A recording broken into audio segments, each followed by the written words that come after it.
Hello, everybody, and welcome to the Forts Comic News, episode 377. I am one of your hosts, Chris, alongside my co-host here, Mike. What's going on, Mike? Not that much. We got another returning guest on the show today, Chris Saloff. If anybody remembers the role-playing game turned into a comic book crit, we'll be talking about that in a little bit. It's next installment, so always good to have somebody on talk a little bit about D&D, but not too much because it's not a D&D podcast. Not yet. Yeah, not yet. not everything. Not yet. Classic Christian Bale Batman. Just gonna enter this feed one day. It's still gonna be the same numbering, but it's gonna be like a D&D podcast all of a sudden. We could just maybe that's what we should do the end of the year. Is like get one of those those dice rolling adventures and like read it aloud and roll the dice and then see where it takes us. Like, who cares about the top 5 comics of the year, dude? Fuck it. We're doing a roll adventure. Dude, I saw one of those, it's like a choose your own adventure book, like a novel, but like it has dice rolls in it and shit. I think that might be what you're talking about. Yeah, it is. Yeah. And I was trying to look them up and I can't find any that are like super affordable. Oh, really? Are they, yeah. Well, the ones I was told about were all older, so they're like out of print, and everybody thinks they have gold when really they have crap that only I want. Nobody fucking wants it. Yeah, but us. Well, yeah. So I was like, damn well when nobody's in this house, I will sit here with the Choose Your Own Adventure book and roll some dice. Like, oh hell yeah, straight up. And I've done some like Kickstarter campaigns I've backed where they'll do like little booklets, like mini dungeon booklets. You just roll one like a D6 and do the adventure, which is cool. Yeah. Other than that, nothing going on for me. But didn't do anything fun for your 4th of July. Had some cheeseburgers, and that's about it. What about you? Did you let off any fireworks? No, but went out on my buddy's boat. Oh. My entire torso is beet red right now. You got it. Always reapply every 30 to 40 minutes. Listen, we started at 9. Yep. I came with just swim trunks, and luckily his wife brought sunscreen, or else I probably would have been cooked even worse than I am. Swim trunks and beer, I hope. Oh yeah, and we were in like a caravan of boats. Oh, nice. It was like 5 boats connected, and all people we knew. Yeah. And somebody brought Jello shots, and somebody brought tequila, and somebody had to drive my car home that night. Game over that night. Yeah, because you started at 9 a.m., then you got to the night. Oh, yeah. Oh, yeah. Well, I got home to like 6. 12 hours later. And then drunk Chris found his neighbors with a picnic, and it was a good time. That is awesome. Celebrated America right. Yeah, that's how you do America. You strap some boats together, and then you drink all day. You drink on water, you drink on land, you drink in bed. That's how you celebrate. Why not? Buddy's wife tried to set me up with a lesbian. That was an interesting conversation. Yep. I don't think that's how that works. No, she very quickly told me, and I was just like, "Oh, cool!" Like that's cool. Like she was wasted. Yeah. And it was one of those. I know you've been in this scenario where like somebody you know. Oh, and she just comes up and is like, "You two should talk because you have a lot in common. You'd be a good couple." And then like she walks away and she's like, "Yeah, just so you know, I'm gay." I'm like, "Cool." Like I didn't say anything. I didn't plan this. This just kind of was thrust upon me. I didn't cue her to do this like schoolyard kindergarten bullshit. Yeah. I had that happen to me early on. I think I was like living in Syracuse in college, and I very slyly wrote my number on a dinner check, as one does when they feel invincible. And she ended up texting me later that night, and I was like, "Oh, sweet." And then she was like, "Yeah, I have a girlfriend, but that was very nice of you to do and kind." And she like actually texted me that, and I was like, "Well, she can't be lying because she didn't need to text me, right?" So she could have straight ghosted. Yeah, so which is fine either way. But I was like, "Huh, that was pretty cool." So yeah, I kind of had that interaction. It wasn't a friend drunkenly setting us up, but yeah. And then then Friday I had to work, so I was super hungover for work. Oh yeah, I forgot that. I think I got Friday off. I just assumed everybody else did, but damn, that sucks. Yeah, that's rough. Much. You're like Thursday, you're like America, fuck yeah. Then Friday, you're like, oh fuck no. It's like, when do I get to go home? When do I get to go home to my bed? All right, less crispy today, though. Less crispy, a little bit less red, but that's good. You got to apply aloe regularly. make sure that shit doesn't peel, but it will. Oh yeah, doesn't matter what you do. All right, we're gonna jump into the news here, everybody. We have to talk about the elephant in the room or the cake fart in the room, whichever. The breast milk in the room. The breast milk in the room. Sexual assault of Huey in the room. I don't know which. It was a Wild Boys episode this week or last week, whenever you're listening to this fucking episode. I don't know. Episode 6 of Boys season 4. Just when he thought the show hadn't pushed itself to the limit, there still has yet to be a limit. A lot of stuff happens in this episode. Homelander is really firming up his son to be the next Homelander. I think that's like the path we're setting out. So like big picture wise, not small cake fart wise right now. We're not getting into that. Big picture wise, we see that happening. We see the VP kind of losing power, maybe. Like she seems like Homelander is like, got her in a pinch. Like she's kind of forced to work with him. It's almost like all these people feel forced to work with him. And the whole Tech Knight thing of like, he has these jails and he's going to use the jails to put humans in was kind of like fucked up. It's like, oh shit, that's wild. And the fact that like their version of Bruce Wayne owns a bunch of jails as a billionaire philanthropist is hilarious. That makes way more sense for a Batman to just own every like, Arkham Asylum or Blackgate prison or something like that. And makes his family arc like that much more sinister because he talks about how like how did the family get rich, and it's like trading slaves and whatnot. And it's like, that's true. And just talking casually to A-Train about it, like it's no big deal. And that's another big thing about this episode. You see A-Train just unraveling, like, oh wow, like I can't tolerate these idiots. These people are the worst. Yeah, it was like a room full of Nazis. Is basically what it was. You had all these billionaire philanthropists in the room, and they're like, we got to be billionaires from being corrupt and pieces of shit. So that was the whole thing, and the whole scene with what was the spider guy's name? Weber or something like that. Web Weaver, who is an anatomically correct spider, because we always say that if Spider-Man was anatomically correct, he would shoot webs out of his ass, because that's how spiders do it. And this guy shoots webs out of his lower back, but he had a second butthole. To shoot webs specifically. And so like, Huey goes undercover, like we saw in the comic books. He doesn't get strapped down into a whole BDSM dungeon like you see in the show, but that is part of the comics.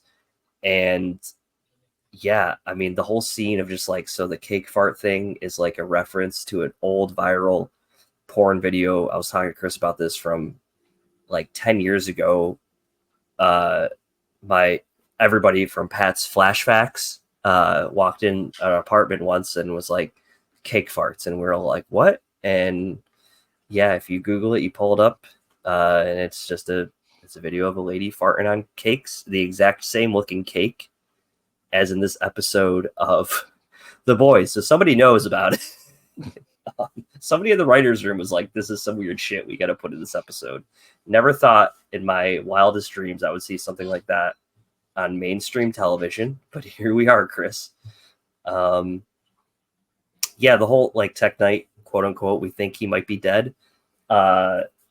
His butler being like, I've had to clean up so much fucking semen from this room.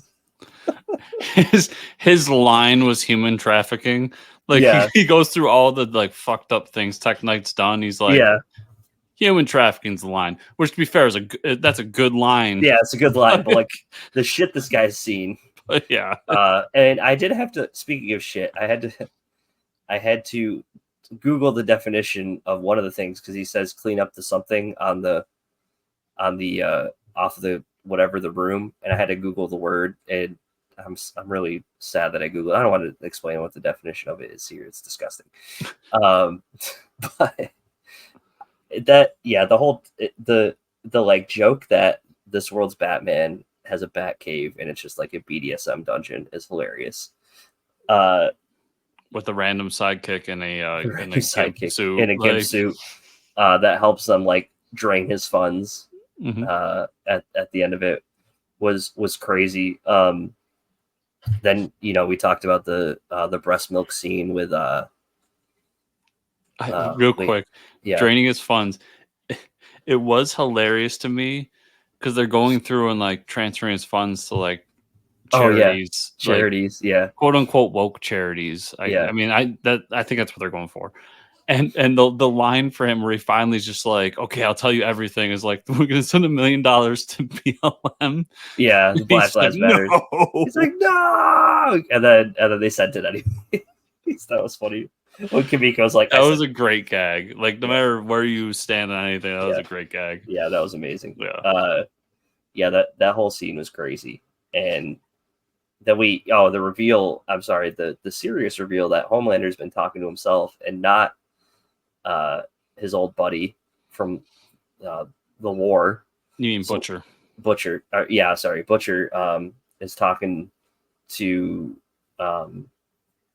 Jeffrey Dean Morgan's character, and it's like an angel and devil because he sees his ex-wife, he sees this guy, and then they flash back to like he's been talking to himself this whole fucking time and looking like a maniac, which is kind of crazy. I mean, I think we kind of felt that way. I was like, all the interactions with him, they were alone. There was never anybody else around. Yeah.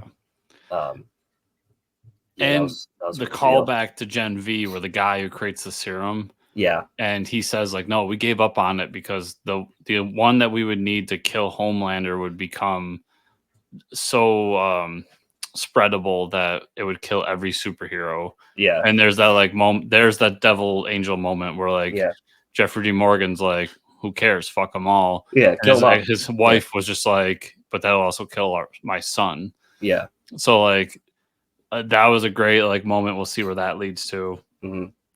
Yeah, I felt for a while, ever since the reveal that he was seeing his wife and like having conversations with her, I've been questioning like everybody's conversations to like Huey and his mother and all this. But this was the one where I was like, I'm pretty sure that Jeffrey D. Morgan isn't, because nobody else has interacted with him. Yeah. Nobody else like responds to him. He's just kind of there. Nobody sees him or mentions him. Yeah. Yeah. Right.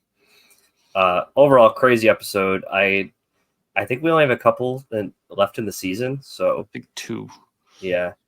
And you left out my favorite moment. Uh-huh. The end of the episode where Firecracker, it looks like she's hitting on Homelander, like she wants to be the next Mrs. Homelander. Yeah. And he says the line where he's like, "I'm not sexually attracted to you," and she goes, "I wasn't talking about that," and she just like whips out her boob and like squirts them in the face with breast milk.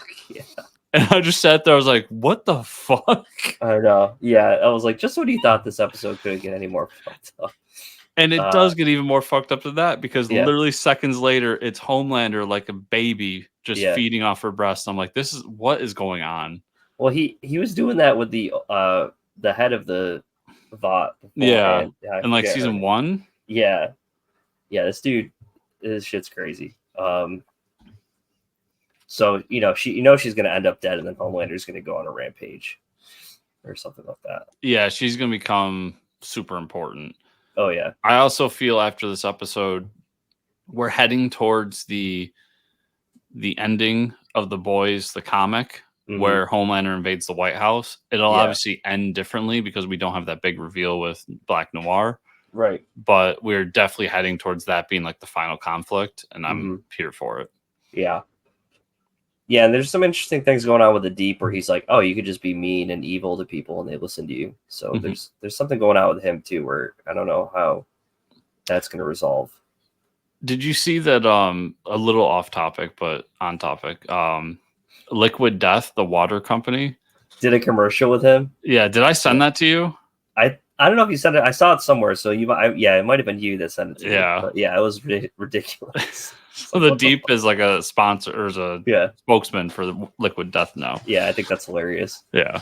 But yeah, overall, The Boys is crazy. This season's just as wild as every other season, if not wilder. Yep. Now let's bring it back down a notch. Talk about Star Wars Acolyte episode 6, Chris. What are we missing here? I'll jump into 2 other shows I'm watching real quick when I'm done with this, but I don't want to talk too much about it because it's not good. Okay.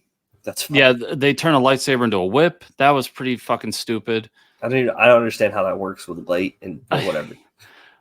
Listen, I know we went into it a little bit with the fire in the first episode, but like I don't get too much into that stuff. I'm like, they're space wizards. What stuff doesn't make sense. It just doesn't look good, and it's cool. stupid. I'm just gonna go with it. It's stupid, everybody. Yeah. And they're trying too hard to do this existential. Who's really the bad guy? It's like the dude with the red lightsaber. That's the bad guy. Like, just stop. It's not more complicated than that. Like, I don't need more than that. This is fucking Star Wars. Leave that for Star Trek. Star Trek can do the existential shit. Like, that's fine. And I'm interested in trying that out. But, like, this is Star Wars. Red lightsaber, bad. Blue lightsaber, good. That's it. Like, purple lightsaber, pimp. Sorry. I thought we were exactly bad motherfucker. Yeah, it's literally a whole episode of like the bad guy like trying to give this whole thing about how like they did this to people, blah blah, blah. Like, okay, they're like just I don't know why I torture myself with the show, but I do, Mike. You do. What are you watching that's good? So I finished part 1 of season 2, which I hate that Netflix does this. Yeah. Of that 90s show came out. Oh, okay. And it show's fun. It's like a little nostalgic because it's kind of that 70s show, but it's the 90s. Mm-hmm. Spoilers for the last episode, but like Leo shows up at the end and he's announcing that he's retiring from selling weed. Oh. But he's got his kids to take over or his son to take over and his best friend. And can you guess who his son and his best friend end up being, Mike? Kevin Smith and Jason Mewes. Yeah. Really? Yes. No way. That's awesome. That was an awesome moment to end it on. Yeah, that show's fun. If you like that 70s shows, you have nostalgia for it. Like, there it is. It's a blast. It gets a little teen drama-y, but like, get past it.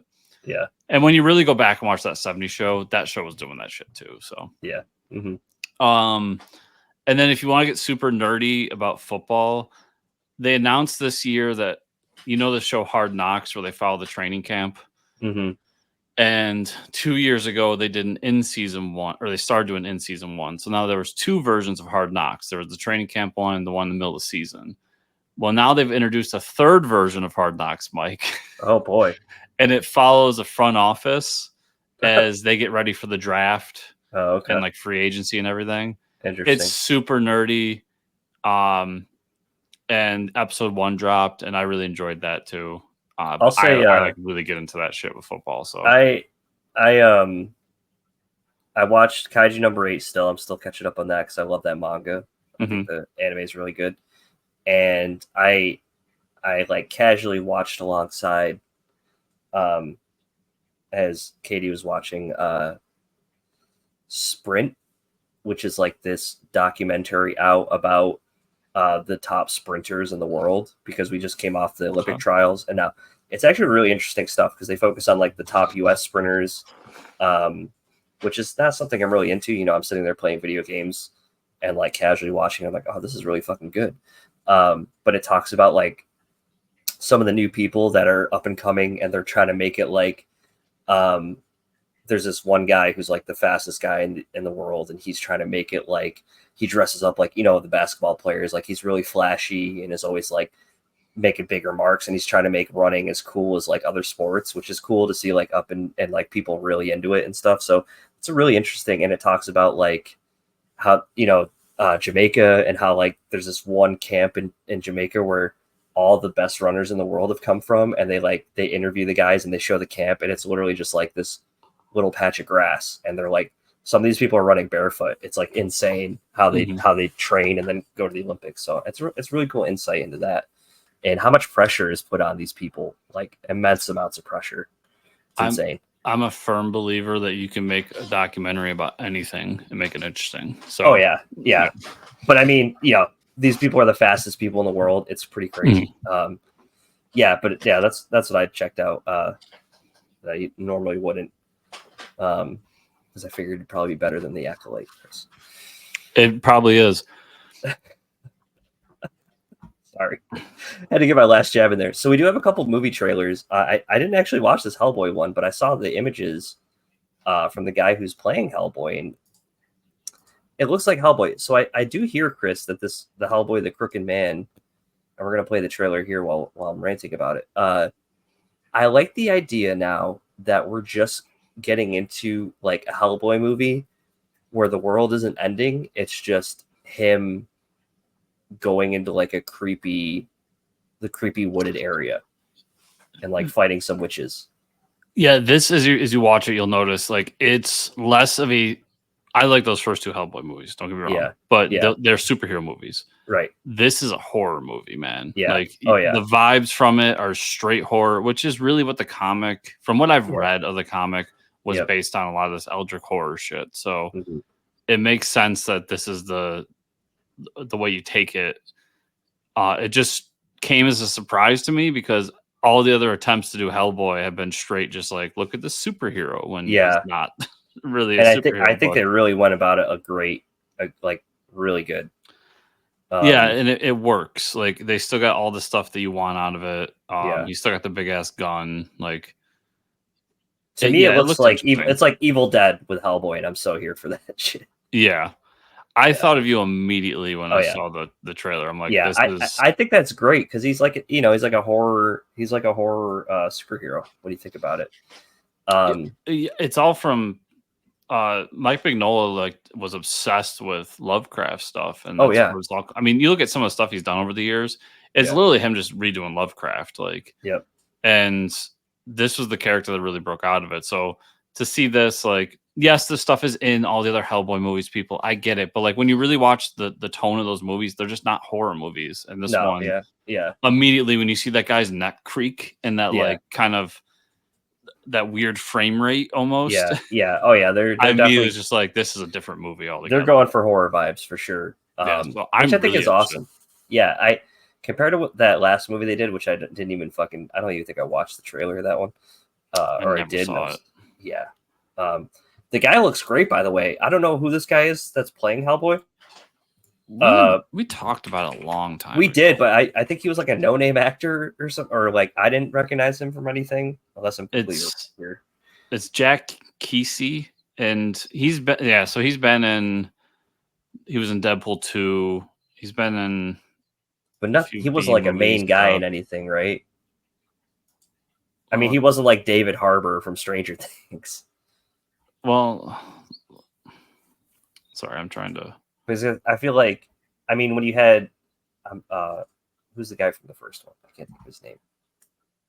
That works with Guillermo del Toro. Well, I can't think of his name either, but I know I would say David Harbour is definitely a bigger actor than whoever this guy is. I wouldn't call him a no name. But he's not David Harbour. Yes, you are correct there. But he's been in a lot of stuff, and he is a like reoccurring role from Deadpool because he was in Once Upon a Deadpool. He was in Deadpool 2. Okay. And he's been in some other stuff that like I would think would recognize him because it seems like a lot of horror stuff. Okay. And highly rated horror stuff at that. Interesting. Well, I guess it makes more sense why I didn't even look at who's directing it either, but I'll have to look more into this movie because it is more like a horror movie, which is awesome. But no, I think it looks really good. I'm really interested in it now. That's how you get people interested. Stop doing what they've done before, and just that's right. Yeah, make it your own. Brian Taylor is directing it, and he was so he was one of the directors and writers for the show Happy. Oh, okay. He was the director for Ghost Rider Spirit of Vengeance. Okay. And the 2 Crank movies. Okay. Forgot about those movies. And do you remember a little indie movie starring Gerard Butler named Gamer? No. Oh, you've never heard of that movie? I've never watched Gamer. Yeah. It's really bad, but you should watch it. Okay. It's about a online video game, like a Call of Duty, and kids play it, but what they don't realize is that they're actually acting out, like they actually have criminals go into the arenas and you're controlling the criminal. Oh my god, I remember. Okay, this is ringing a bell now. Yep. Yeah. So that apparently is also his movie. Oh yeah, Gerard Butler did a lot of those weird action films.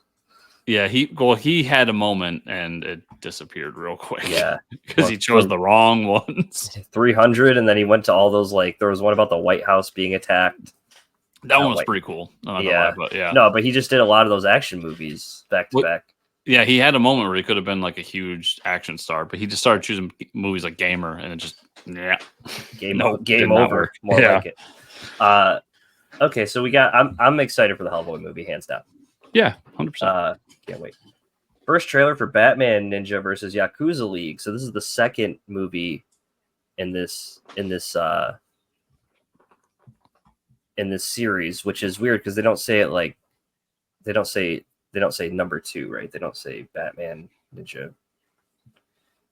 But we're getting some other characters here. We get like a Green Lantern. We're getting Aquaman, Flash, which is sick. I just love the over the top anime style characters. Batman's chest looks huge. Like Jim Lee drew him.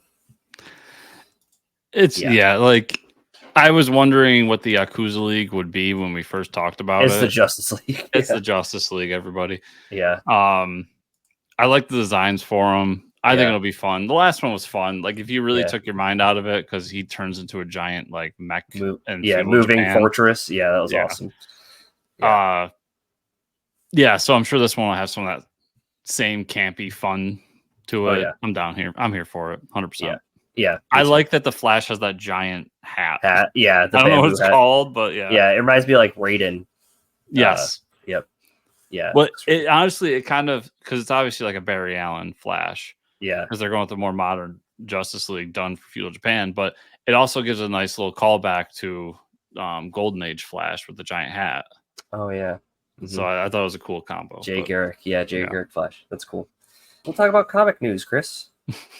Marvel announced more shit. That following Zeb Wells and John Romita Jr.'s Spider-Man, finally the new creative team will include writer Joe Kelly and artist Ed McGuinness, Gleb Melenkov, and Justina Ireland. The new team will start with a 10-issue arc called The 8 Deaths of Spider-Man. Okay. I was wondering how you could get 3 artists or more involved. So they don't have an artist for Spider-Man right now, is what they're saying. They're just going to have a bunch of people draw issues of Spider-Man. Yeah, because interestingly, you wouldn't just say Ed McGuinness is the main artist. Yeah, because that would have been hype. Ed McGuinness coming to do Spider-Man. Yeah, it is funny though, because Joe Kelly has a following in the Deadpool realm, because he's we talked about this. He's kind of the real Deadpool daddy. Yeah, and but all my friends and people we know around this industry that read Spider-Man are just not excited about Joe Kelly doing Spider-Man. Well, also 8 Deaths of Spider. Like, what is really? New story arc, we're gonna kill him off. I mean, who knows? It could be just the name of it. There's very little that's gonna get me up for a Spider-Man book. I mean, Jonathan Hickman was the only one who could really do it. Yeah. This isn't it. No, there's nothing here for me. Yeah. Not even like usually they give us like the description. That's just it. The 8 Deaths of Spider-Man. Well, I found out this was like, so this kind of was brought online because this wasn't officially announced by Marvel. Okay. It's in the Moon Knight Fists of Khonshu #0 that came out Wednesday, stealth launched, which I'll do a quick tangent on that real quick. But it was an ad in that. And when retailers got it, they saw, and it kind of got out there. Okay, that's crazy. And then somebody had an official image of it, but this is literally a Twitter image that somebody put together. If you're watching the YouTube version, yeah. So I'm waiting for the official what is this I can give you the long ass fucking plot synopsis to read. But it's strange. So that my quick tangent about Moon Knight, that issue 0. Uh-huh. Marvel sent with the Wednesday orders one copy, and it was a exclusive cover. Every store got one. What? And didn't print any more of them.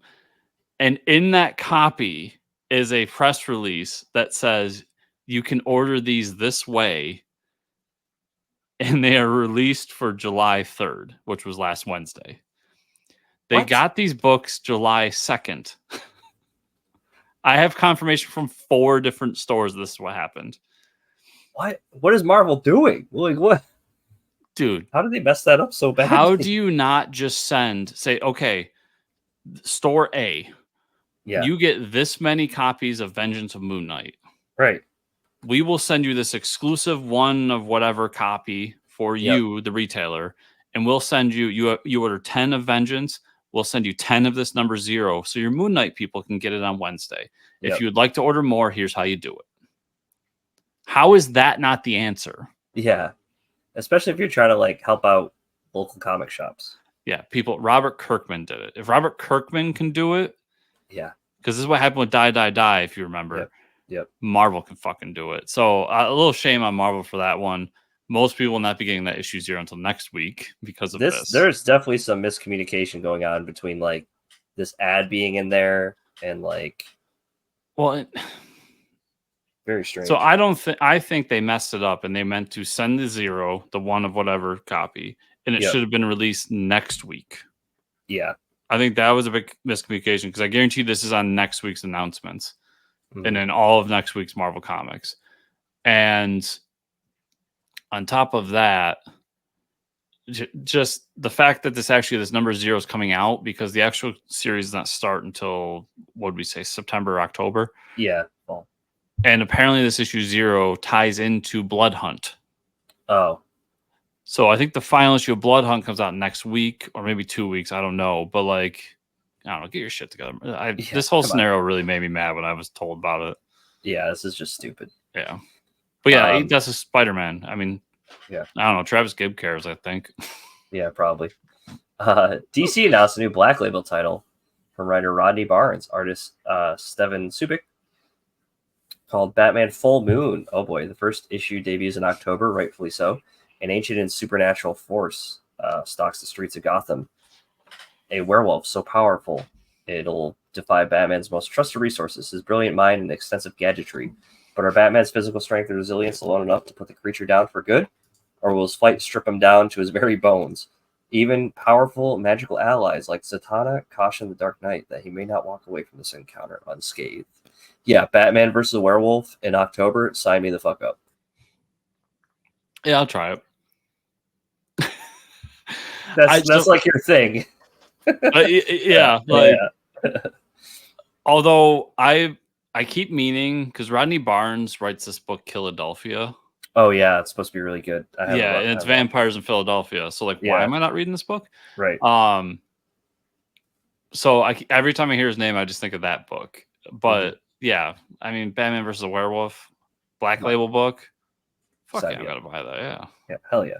Sounds really cool. Black Label stuff is getting interesting. There's a rumor going around that there's gonna be a Black Label Starman book. Oh shit. Announced at San Diego, and James Robertson, the guy who did the Starman book years ago. Like I think I have the trades back there. Yeah. Is the writer for it. Oh damn. Because it's a big anniversary for that book. So everybody's like, why aren't you doing something for Starman? Yeah, maybe they are. That's amazing. That's awesome. So Black Label, Black Label's doing cool stuff. Yeah. Wow, this is crazy. Image has confirmed that Saga will be back with issue 67 on July 31st, and they release covers for 67 through 70. Man, are you excited for this at all, Chris? I'm still reading it, Mike. Yeah, I'm still reading it too. Maybe they'll end it with issue 70. No. It's weird to me that you only are confirming 4 issues. Yeah. Like Saga as a series needs to get their shit together. Like Saga was so good for so long, and I mean, it had breaks, but it was fairly consistent. Like you'd take a few months off, come back for like 8 issues, take a few months off. Yeah, I don't know what's happening here. Now we're getting like years in between. I get like 6 issues if I'm lucky. Like, yeah, I just think this book has lost a little bit of its soul, but I'm so far deep into it that it's gonna take a lot for me to be like, I'm done. Yeah, I mean, I just see it as like they're gonna end the book. I think. I don't know. I don't think they are, because this is what happens every time they come back, and it's still super popular.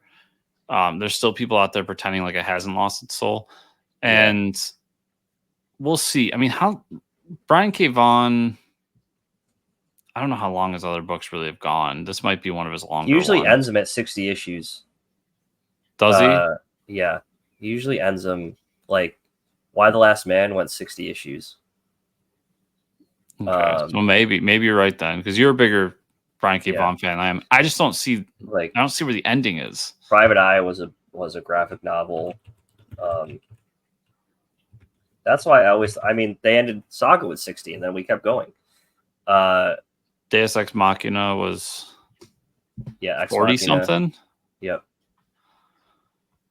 I know his Runaways was only like 20 issues. Yeah, I don't know. Why the Last Man was like, Private Eye was complete. Ex Machina. Oh, Paper Girls. Paper Girls went like 40 issues, I think. So this is probably his longest running thing. Yeah. This is the only thing he hasn't like. I feel like, well, if it ended at 60, Chris, it would have been completed, right? We had a stopping point that would have been like, and I think we were all okay with, I mean, I would have been okay if he just said like, okay, we're going to stop here. If it was tied up a little better, but if they did the Invincible thing where he like catches you up at the end of what's going on with everybody.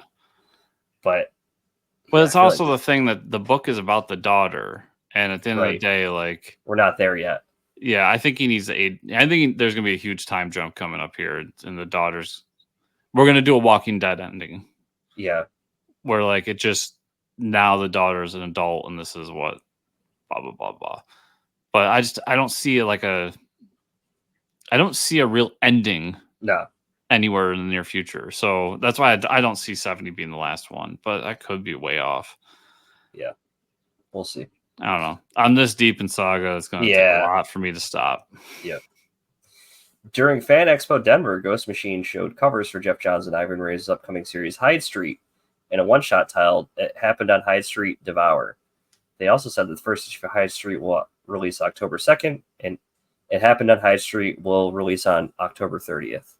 Yeah, so this looks awesome. That those covers are amazing. Ivan Reyes' art is absolutely phenomenal. These are creepy like horror books, so I'm definitely in.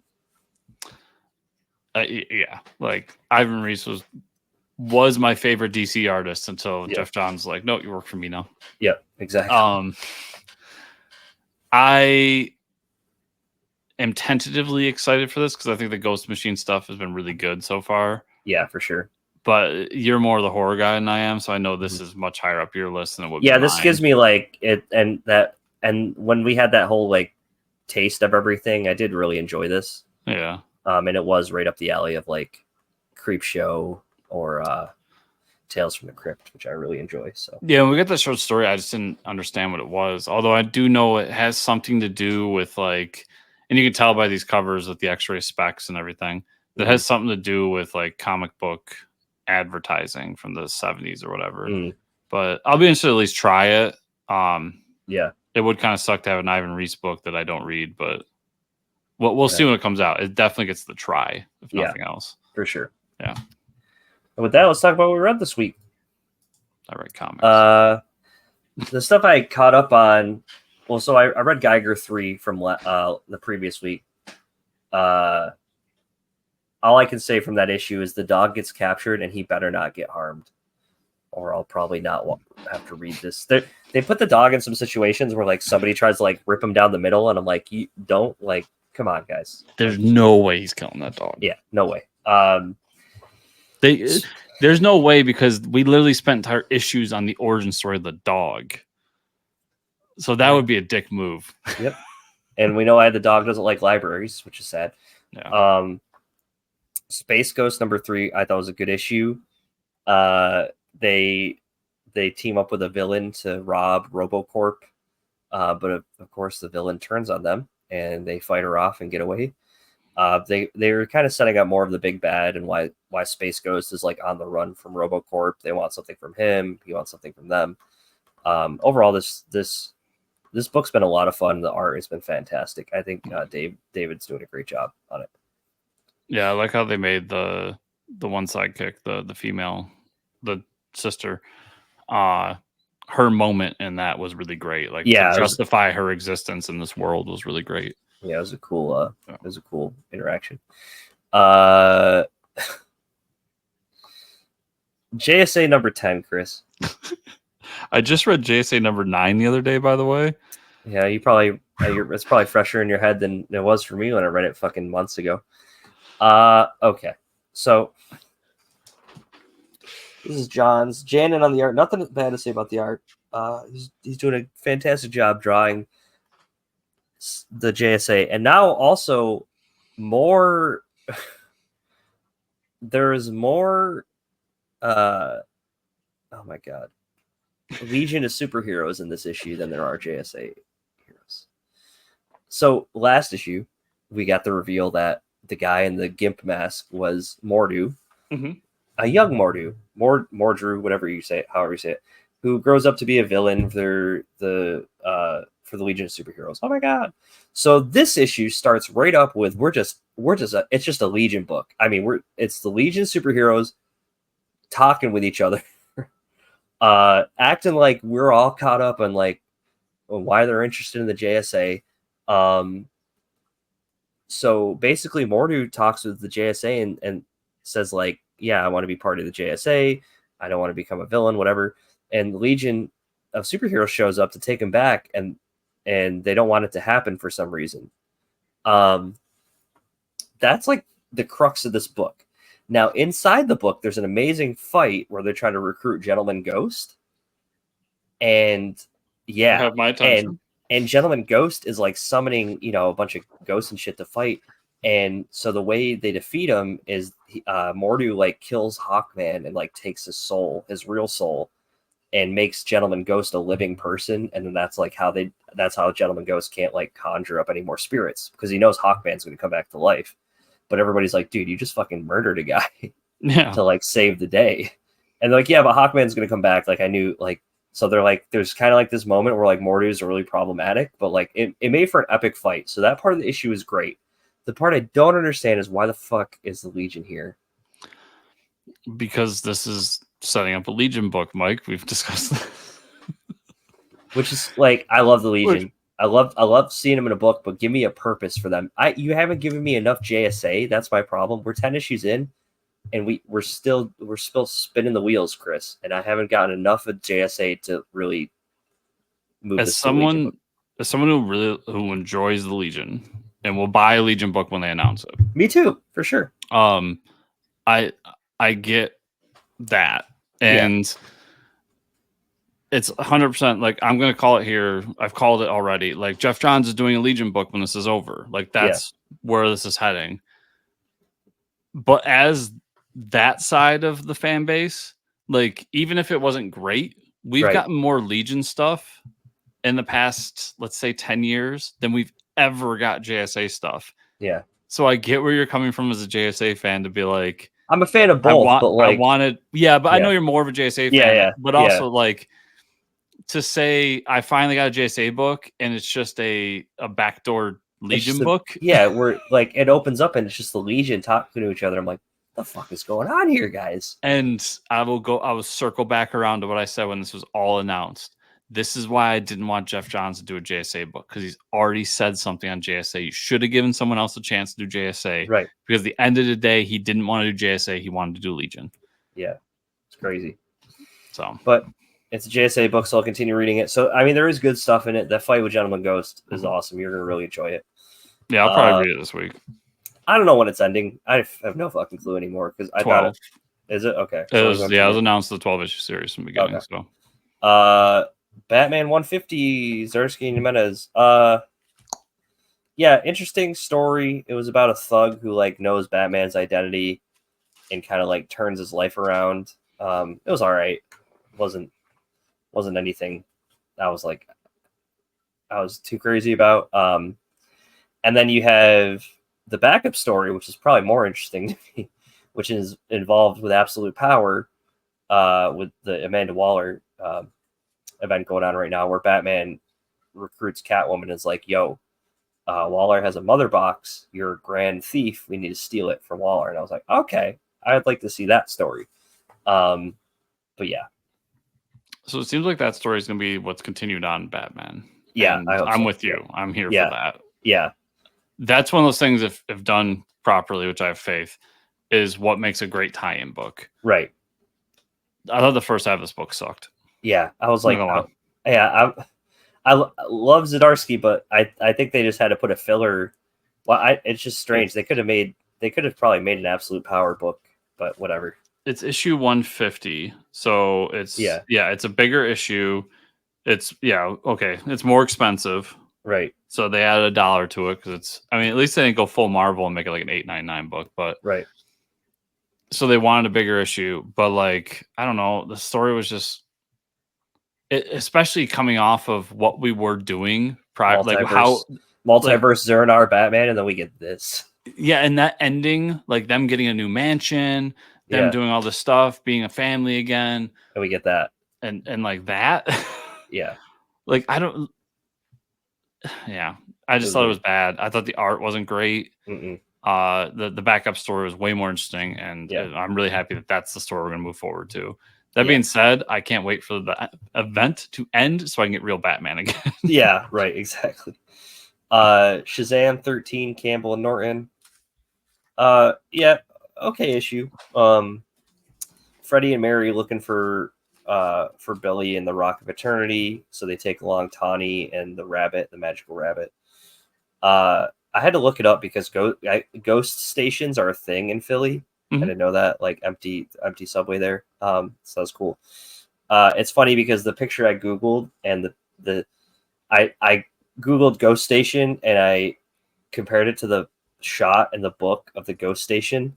It's the artist Norton literally pulled that Google image up and did his panel around that image of the ghost station. Like I typed in Philly ghost station and there's like it's the scene where they're walking and there's just a brown box covering the subway. Yeah, so if you find it, which I think you're doing right now, you'll notice that's straight from the comic. Yeah, I know. Oh yeah. Oh shit. Yeah, it literally is. It literally is. So if you hold it up next to the comic, and everybody, if you do this, if you have the issue 13 of Shazam, you go to the panel where Billy's like, or not Billy, I'm sorry, Freddy's walking by this ghost station, and you hold. It's literally like he framed the panel around. Now he changed some shit in the background, like there isn't a fence there and stuff, I think. But I looked at it, I was like, oh wow, yeah. I mean, I guess if you need a perspective, right? It's actually a really famous one too. It's the Spring Garden Station. Oh, okay. On Broad Street and Ridge. Okay. Which anyone knows Philly, like Broad Street's the street, and it closed in the 80s. Yeah, so that actually is interesting. Yeah, that's wild though. It literally is the same. It's same like you add a Shazam right here, and it's you just add you add Freddy and Mary walk by. Yeah, so it's a fun issue. Freddy ends up with this King Kroll in the subway. So like he's on the subway car, and some mysterious person spray paints the air, conjures up this magical portal. He gets thrown into the portal and teleports him into this like area with King Kroll and all these like the subterranean people or something. And then Billy meets up with Mary, and then Uncle Marvel, this like the crazy homeless guy from like the previous series, that is wearing a Shazam shirt, shows up. So he's just down there in the subway. I guess we'll see what happens. It was kind of a fun issue, but I'm just waiting to see what's going to happen. Yeah, I'm half and half on it because I like the Freddy part, like where he gets the subterranean people. I want to know what's up with the spray paint, dude. Yeah, that too. I didn't need tie-ins to the Mary Marvel book. Like I gave up on that book for a reason. Yeah. Yeah. I bought a book named Shazam. Please put Shazam back in it. Yeah, I know. I just want more Shazam. But the subterranean people story could be fun. So yeah, it could be cool. Yeah. And then the last book I had this week, I'm behind on some other stuff, but Absolute Power #1, Mark Waid, Dan Mora. There it is. I thought it was a great first issue. Waller starts off with a blitzkrieg. Very great that they're tying her straight up to Nazi. So I love that. She has an Amazo League that is an offset of everybody in the Justice League, surprisingly, folks. And they take out all the heroes. She puts out a bunch of fake news stories about all the Justice League people just like killing humans, and all the Justice League go, what the fuck? That's not happening. And then so like she immediately tells everyone that she's cut off the time stream in other worlds, so nobody can like come in and save them. And then we get green arrows on the side of Waller, right? Which is crazy to see. Yeah, I think overall it's setting up an interesting dynamic moving forward. I think it's really cool. And did Batman say like, oh, we have to think he's got to beat out Failsafe somehow, and I can't remember the way he's going to do that, but yeah, good issue overall. It reminded me a lot of that first issue of what was the Teen Titans event? Beast something. Oh, the Beast War one. Yeah. I absolutely love this first issue. Like it's to that level of that Titans book event that they did, where I'm like, I don't know how you follow this up. Yeah. But since I was very wrong on that one, I'm going to give Dan Mora and Mark Waid the benefit of the doubt on this one. Yep. Yeah, I love this issue. Yeah, it's really cool. I'm interested to see. Yeah. I'm interested to see what happens, and how is Waller ever going to recover moving forward? Like, how does she redeem herself in the DCU after this? Yeah, I know you're going to read more of the tie-ins. Yeah, I'm not going to. Blood Hunt rang me dry. Yeah, but I'll be interested to hear how exactly one shuts off the multiverse. Yeah, that's interesting. Yeah, the time stream and other worlds. I do like how that moment where Batman realizes, like, oh shit, she wouldn't do this unless she thought she's already won. Yeah, and he's like, oh fuck. Yeah, so that was a cool reveal. Highly recommend. I don't think you need a whole lot of backstory to understand what's going on with this. No. You could probably just jump right in. Like, there's evil robots and evil robots. Yeah. Yep. No, it was a great. I really liked it. Yeah, that's what I had this week. Okay. Some stuff from last week. Kind of speaking of Absolute Power, I did read Action Comics 1066 and Superman 15, which you talked about last week. Yep. But I liked how they ended it. I guess Brainiac's dead. I don't know. I didn't see a body, Mike. Maybe. We'll see. But it was fun to have a good Brainiac story. I like how they left it off with Superman Lobo, and tease for a future Doomsday thing, because they're definitely going another direction with the next story arc. But yeah, a lot of good. And next week is a new Action Comics writer, which should be interesting. Yeah, I'll see how that goes. Rook Exodus #3. Yep. Really, really like this issue. Like all the different designs of the different helmets and the different characters they're trying to reach out to. And the fact that it's basically turning into like a war between this dude who's killing the people who are controlling these animals and taking the helmets for himself, and the people who have been there doing it this whole time. Yep. And I like the base that's on like the dam that kind of looks like the Hoover Dam, but it's turning this giant like base. That's cool. Pooh versus Bambi #3. Awesome. So this is the end of this series. It's really good. I really enjoyed it. There's a lot of Winnie the Pooh shit in here. There's a big bad fight between him and Bambi at the end, and they hint pretty hard that there's going to be more. I think this is a big success for them. Okay, and that's cool. They're definitely going to do like another series. I don't know if it'll be Pooh versus Bambi based on how it ends, but Winnie the Pooh is definitely coming back. And I'll tell you what, Zenos Scope, I will keep reading your Winnie the Pooh book because it was fucking awesome. That's amazing. Ultimate Black Panther #5 came out last week. So basically that orb they found, it's the opposite of vibranium. So that's why not Moon Knight, but Ra and Khonshu want it, because they can build their own city empire on Africa with it. And long story short, they end up getting it. So we'll find out what that means in the next issue. Okay. But we do get a lot of like the birth of Wakanda and why things happened on Africa the way they happened in this issue. So it's some interesting stuff. And then Redcoat #3 came out as well. And I'm still really enjoying this book. I like the back and forth between him and his frenemy there. Yeah. That told him he's done. I like the backstory about where that axe came from, and it's actually George Washington's, and it's the one from the story where he cannot tell a lie. Yeah. There's a lot of cool history stuff going on here, twisted on its head, and I'm here for it. So that's still my favorite Ghost Machine book. But Rook is definitely a very close second, man. Yeah, that one's really good. Yeah. Then to this week's books, Barbaric, Born in Blood #2. Nice. Our hero gets captured by Barbarian, who's claiming to be the new king of barbarians. And we end up finding out that a bunch of his followers are actually Alex's old tribe. So between Alex and his buddy, who's a vampire, they're captured, they're trying to get out.